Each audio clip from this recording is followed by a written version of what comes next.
Sacramento native Cathryn Rakich is new to ceramics. She took her first class in 2019 and became enthralled with turning humble clay into fun, smile-generating artwork. Her first sculpture of a rescue dog was accepted into the juried Animal House at Sacramento Fine Arts Center last year. When COVID shut down all the studios, she turned her home den into an art studio and started sculpting on her own, beginning with a series of flora and fauna found along the American River Parkway. Excellent. Do you live near the Parkway? Yes, yes, we do. My husband and I live in Wilhagen. We're about 3 blocks from the American River Parkway at mile 11. Oh, awesome. Oh, I envy you guys. Okay, so how about you? So you're new to this, and I imagine you may, as a new potter, have other things you're doing. But tell us about a typical or not so typical day in your studio. But first, can I just say one thing? I'm just really humbled to be following Marcia Schindler. She's the reason why I started doing ceramics. And so I just want to say thank you to her and how wonderful she is. And I'm just really humbled to be following her in this interview. A typical day for me, first, I make sure that I have at least 4 dog beds under my work table because I have a whole herd of dogs. On this, the other thing that I do is rescue and foster dogs for a local pet rescue group. And I turn on my music because that's the way I can kind of get lost in my art. Usually it's a Van Morrison radio on Pandora because I'm an old rock and roller. And if it's a piece that I'm going to be creating, I pretty much know what it's going to be. I've been working on, like you said, the flora and fauna of the American River Parkway. So that's kind of my inspiration right now, is the wildlife on the Parkway. So I've been doing pieces of any of the wild animals that you would find there. I've got I don't know if you can see them, I've got the blue herons behind me. And I've done beaver and a toad and a river otter.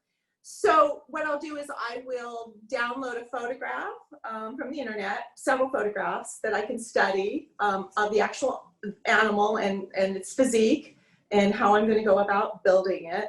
And then I just figure out whether I'm going to be doing it with what method and technique, whether it's going to be coil ceramic or slab.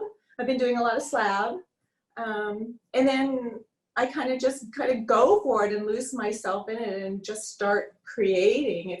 It's really hard. I have to tell you, new to this, I know there's so many people who do ceramics that are so much more experienced than I am, who can, but when you're first starting out and you've got to be an artist as well as an engineer when you're creating animals, and it's you're just got to be so involved in it to make sure that the legs are right and it's not going to fall over and the head is right and the neck on the heron isn't going to droop. You know, it's really quite difficult.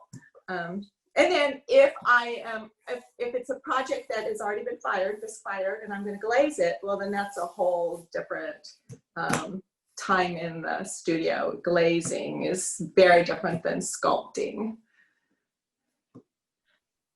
I'm assuming you do not have these equipment pieces in the den of your house, but maybe you do.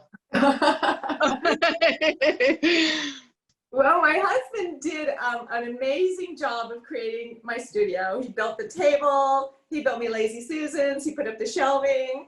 The only thing we don't have is a kiln. I have not, I haven't gone there yet. It's a little scary to think about that kiln. It'd probably go in the garage if my husband really wants me to get one. But right now, when I finish a piece, there's a fabulous, I'd like to give a shout out to Sincere Ceramics on Power and Road.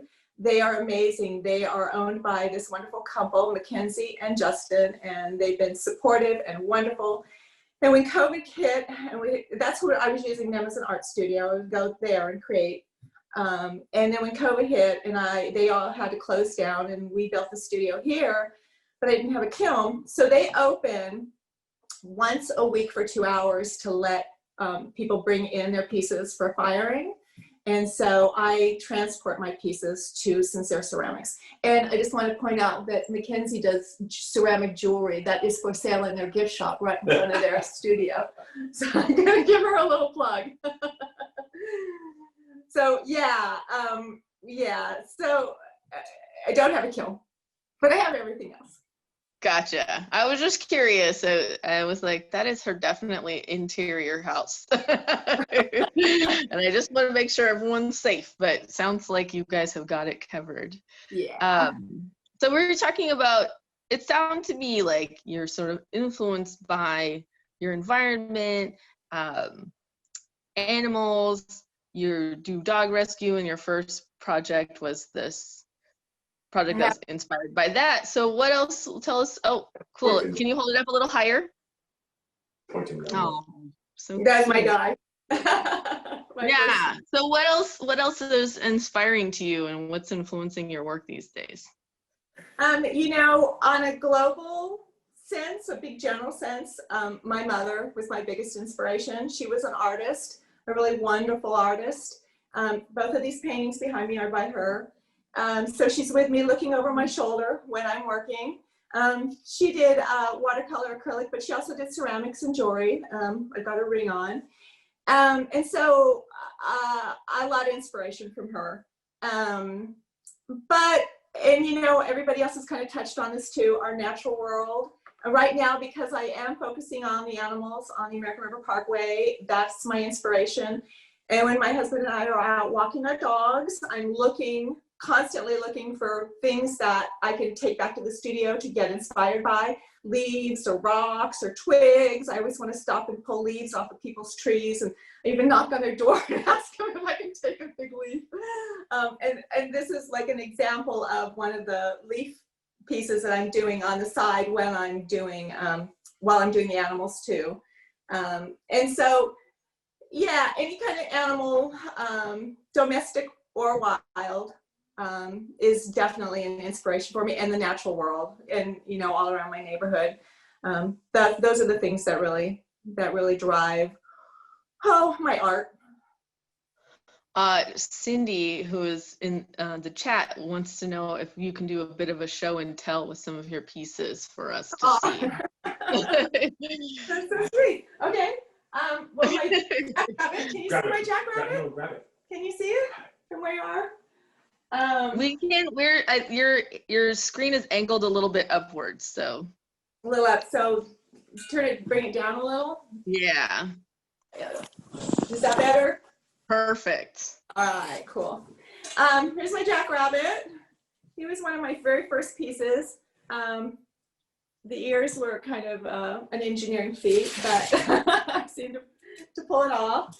I just did my river otter. Can you see him? Oh yeah, that's cute. And the glazing, like I always said, the glazing is crazy. It is so difficult to glaze. I think the glazing is harder to do than the actual sculpting, for me personally. And I know other people who do ceramics have been doing this a lot longer than I have a much better idea with ceramics. But you know, it goes on one color, and after it's fired, it's a completely different color. So you have no idea. It's just a shot in the dark. It's like, you know, it's just like crazy. And I got this just so I could show it as an example for people who don't know. This is the color that the glaze goes on for this particular glaze. It's called June Bug by Potter's Choice. And this is the color that it comes out.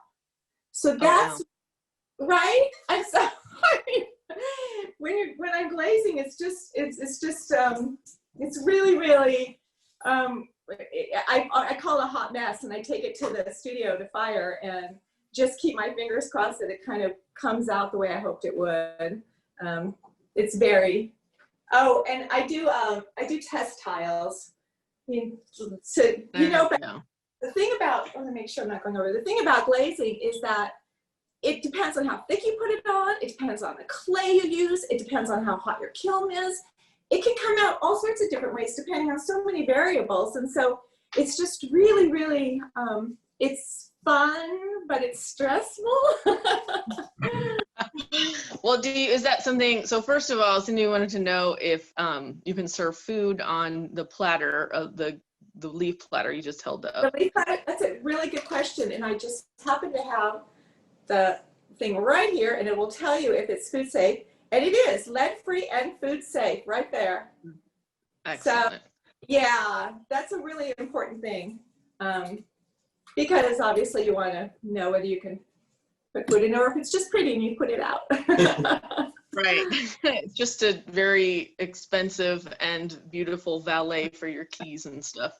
I have some pieces for my grandmother that are like that for that reason. So, really quickly, I just want to make sure people know where people can find you. Do you have a website, social media?